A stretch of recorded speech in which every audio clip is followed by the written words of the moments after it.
Welcome to the Daily Chronological Bible. My name's Hunter, and we are reading through the Bible in chronological order as a single story. And that story is all about Jesus. It is a revelation of Him, and He has revealed to us the heart of the Father. Today, June the 10th, we're in the book of 1 Kings, chapters 15 through 17, and 2 Chronicles, chapters 16 through 17. We're reading from the New Living Translation. This is the word of the Lord. There was constant war between King Asa of Judah and King Baasha of Israel. King Baasha of Israel invaded Judah and fortified Ramah in order to prevent anyone from entering or leaving King Asa's territory in Judah. Asa responded by removing all the silver and gold that was left in the treasuries of the temple of the Lord and the royal palace. He sent it with one of his officials to Ben-Hadad, son of Tabrimon, son of Haziezer, the king of Aram, who was ruling in Damascus, along with this message: "Let there be a treaty between you and me like the one between your father and my father. See, I am sending you a gift of silver and gold. Break your treaty with King Baasha of Israel, so that he will leave me alone." Ben-Hadad agreed to King Asa's request and sent the commanders of his army to attack the towns of Israel. They conquered the town of Ijon, Dan, Abel-Beth-Maachah, and all Kinnereth, and all the land of Naphtali. As soon as Baasha of Israel heard what was happening, he abandoned his project of fortifying Ramah and withdrew to Tirzah. 2 Chronicles 16. In the 36th year of Asa's reign, King Baasha of Israel invaded Judah and fortified Ramah in order to prevent anyone from entering or leaving King Asa's territory in Judah. Asa responded by removing the silver and gold from the treasuries of the temple of the Lord and the royal palace. He sent it to King Ben-Hadad of Aram, who was ruling in Damascus, along with this message: "Let there be a treaty between you and me like the one between your father and my father. See, I am sending you silver and gold. Break your treaty with King Baasha of Israel, so that he will leave me alone." Ben-Hadad agreed to King Asa's request and sent the commanders of his army to attack the towns of Israel. They conquered the towns of Ijon, Dan, Abel-Beth-Maachah, and all the store cities in Naphtali. As soon as Baasha of Israel heard what was happening, he abandoned his project of fortifying Ramah and stopped all the work on it. Then King Asa called out all the men of Judah to carry away the building stones and timbers that Baasha had been using to fortify Ramah. Asa used these materials to fortify the towns of Geba and Mizpah. At that time, Hanani the seer came to King Asa and told him, "Because you have put your trust in the king of Aram instead of in the Lord your God, you missed your chance to destroy the army of the king of Aram. Don't you remember what happened to the Ethiopians and Libyans and their vast army, with all of their chariots and charioteers? At that time you relied on the Lord, and He handed them over to you. The eyes of the Lord search the whole earth in order to strengthen those whose hearts are fully committed to Him. What a fool you've been! From now on you will be at war." Asa became so angry with Hanani for saying this that he threw him into prison and put him in stocks. At that time, Asa also began to oppress some of his people. 1 Kings 16. This message from the Lord was delivered to King Baasha by the prophet Jehu, son of Hanani. "I lifted you out of the dust to make you ruler of my people Israel. But you have followed the evil example of Jeroboam. You have provoked my anger by causing my people Israel to sin. So now I will destroy you and your family, just as I destroyed the descendants of Jeroboam, son of Nebat. The members of Baasha's family who die in this city will be eaten by dogs, and those who die in the field will be eaten by vultures." The rest of the events in Baasha's reign and the extent of his power are recorded in the book of the history of the kings of Israel. When Baasha died, he was buried in Tirzah. Then his son Elah became the next king. The message from the Lord against Baasha and his family came through the prophet Jehu, son of Hanani. It was delivered because Baasha had done what was evil in the Lord's sight, just as the family of Jeroboam had done. and also because Baasha had destroyed the family of Jeroboam. The Lord's anger was provoked by Baasha's sins. Elah, son of Baasha, began to rule over Israel in the 26th year of King Asa's reign in Judah. He reigned in the city of Tirzah for 2 years. Then Zimri, who commanded half of the royal chariots, made plans to kill him. One day in Tirzah, Elah was getting drunk at the home of Arsa, the supervisor of the palace. Zimri walked in and struck him down and killed him. This happened in the 27th year of King Asa's reign in Judah. Then Zimri became the next king. Zimri immediately killed the entire royal family of Baasha, leaving not even a single male child. He even destroyed distant relatives and friends, so Zimri destroyed the dynasty of Baasha as the Lord had promised through the prophet Jehu. This happened because all the sins Baasha and his son Elah had committed, and because the sins they had led Israel to commit, they provoked the anger of the Lord, the God of Israel, with their worthless idols. The rest of the events in Elah's reign and everything he did are recorded in the book of the history of the kings of Israel. Zimri began to rule over Israel in the 27th year of King Asa's reign in Judah. But his reign in Tirzah lasted only 7 days. The army of Israel was then attacking the Philistine town of Gibbethon when they heard that Zimri had committed treason and had assassinated the king. That very day they chose Omri, commander of the army, as the new king of Israel. So Omri led the entire army of Israel up from Gibbethon to attack Tirzah, Israel's capital. When Zimri saw that the city had been taken, he went into the citadel of the palace and burned it down over himself and died in the flames. For he, too, had done what was evil in the Lord's sight.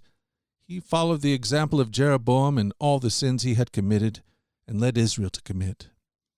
The rest of the events in Zimri's reign and his conspiracy are recorded in the book of the history of the kings of Israel. But now the people of Israel were split into 2 factions. Half the people tried to make Tibni, son of Ganath, their king, while the other half supported Omri. But Omri's supporters defeated the supporters of Tibni, so Tibni was killed and Omri became the next king. Omri began to rule over Israel in the 31st year of King Asa's reign in Judah. He reigned 12 years in all, 6 of them in Tirzah. Then Omri bought the hill known as Samaria from its owner, Shemer, for 150 pounds of silver. He built a city on it and called the city Samaria, in honor of Shemer. But Omri did what was evil in the Lord's sight, even more than any of the kings before him. He followed the example of Jeroboam, son of Nebat, and all the sins he had committed and led Israel to commit. The people provoked the anger of the Lord, the God of Israel, with their worthless idols. The rest of the events in Omri's reign, the extent of his power, and everything he did are recorded in the book of the history of the kings of Israel. When Omri died, he was buried in Samaria. Then his son Ahab became the next king. Ahab, son of Omri, began to rule over Israel in the 38th year of King Asa's reign in Judah. He reigned in Samaria 22 years. But Asa, son of Omri, did what was evil in the Lord's sight, even more than any of the kings before him. And as though it were not enough to follow the sinful example of Jeroboam, he married Jezebel, the daughter of King Ethabal of the Sidonians, and he began to bow down and worship to Baal. First Ahab built a temple and an altar for Baal in Samaria. Then he set up an Asherah pole. He did more to provoke the anger of the Lord, the God of Israel, than any of the other kings of Israel before him. It was during his reign that Hiel, a man from Bethel, rebuilt Jericho. When he laid its foundations, it cost him the life of his oldest son, Abiram. And when he completed it and set up its gates, it cost him the life of his youngest son, Segub. This all happened according to the message from the Lord concerning Jericho, spoken by Joshua son of Nun. The rest of the events in Asa's reign, the extent of his power, everything he did, and the names of the cities he built, are recorded in the book of the history of the kings of Judah. In his old age, his feet became diseased. When Asa died, he was buried with his ancestors in the city of David. Then Jehoshaphat, Asa's son, became the next king. The rest of the events of Asa's reign, from beginning to end, are recorded in the book of the history of the kings of Judah and Israel. In the 39th year of his reign, Asa developed a serious foot disease. Yet even with the severity of his disease, he did not seek the Lord's help, but turned only to his physicians. So he died in the 41st year of his reign. He was buried in the tomb he had carved out for himself in the city of David. He laid on a bed perfumed with sweet spices and fragrant ointments, and the people built a huge funeral fire in his honor. 2 Chronicles 17. Then Jehoshaphat, Asa's son, became the next king. He strengthened Judah to stand against any attack from Israel. He stationed troops in all the fortified towns of Judah, and he assigned additional garrisons to the land of Judah and to the towns of Ephraim that his father Asa had captured. The Lord was with Jehoshaphat because he followed the example of his father's early years and did not worship the images of Baal. He sought his father's God and obeyed his commands instead of following the evil practices of the kingdom of Israel. So the Lord established Jehoshaphat's control over the kingdom of Judah. All the people of Judah brought gifts to Jehoshaphat, so he became very wealthy and highly esteemed. He was deeply committed to the ways of the Lord. He removed the pagan shrines and Asherah poles from Judah. In the 3rd year of his reign, Jehoshaphat sent his officials to teach in all the towns of Judah. These officials included Ben-Hail, Obadiah, Zechariah, Nathanael, and Micaiah. He sent Levites, along with them including Shemaiah, Nathaniah, Zebediah, Asahel, Shemiramoth, Jehonathan, Adonijah, Tobijah, and Tob-Adonijah. He also sent out the priests Elishama and Jehoram. They took copies of the book of the law of the Lord and traveled around throughout all the towns of Judah, teaching the people. Then the fear of the Lord fell over all the surrounding kingdoms, so that none of them wanted to declare war on Jehoshaphat. Some of the Philistines brought him gifts of silver as tribute, and the Arabs brought 7,700 rams and 7,700 male goats. So Jehoshaphat became more and more powerful and built fortresses and storage cities throughout Judah. He stored numerous supplies in Judah's towns and stationed an army of seasoned troops at Jerusalem. His army was enrolled according to ancestral clans. From Judah there were 300,000 troops organized in units of 1,000 under the command of Adnah. Next in command was Johanan, who commanded 280,000 troops. Next was Amasiah, son of Zikri, who volunteered for the Lord's service with 200,000 troops under his command. From Benjamin there were 200,000 troops equipped with bows and shields. They were under the command of Eliada, a veteran soldier. Next in command was Jehozabad, who commanded 180,000 men. These were the troops stationed in Jerusalem to serve the king, besides those Jehoshaphat stationed in the fortified towns throughout Judah. 1 Kings 17. Now Elijah, who was from Tishbe in Gilead, told King Ahab, "As surely as the Lord, the God of Israel, lives, the God I serve, there will be no dew or rain during the next few years until I give the word." Then the Lord said to Elijah, "Go to the east and hide at Kerith Brook, near where it enters the Jordan River. Drink from the brook and eat what the ravens bring you, for I have commanded them to bring you food." So Elijah did as the Lord told him and camped beside Kerith Brook, east of the Jordan. The ravens brought him bread and meat each morning and evening, and he drank from the brook. But after a while the brook dried up, for there was no rainfall anywhere in the land.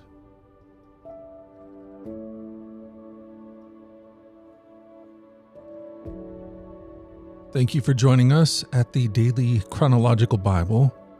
You can find out more about our other podcasts at dailyradiobible.com, where people from all around the world come to join us in this journey through the Scriptures, where we allow the Scriptures to point us to the God who is love, the God revealed to us fully in Jesus. Again, that website is dailyradiobible.com.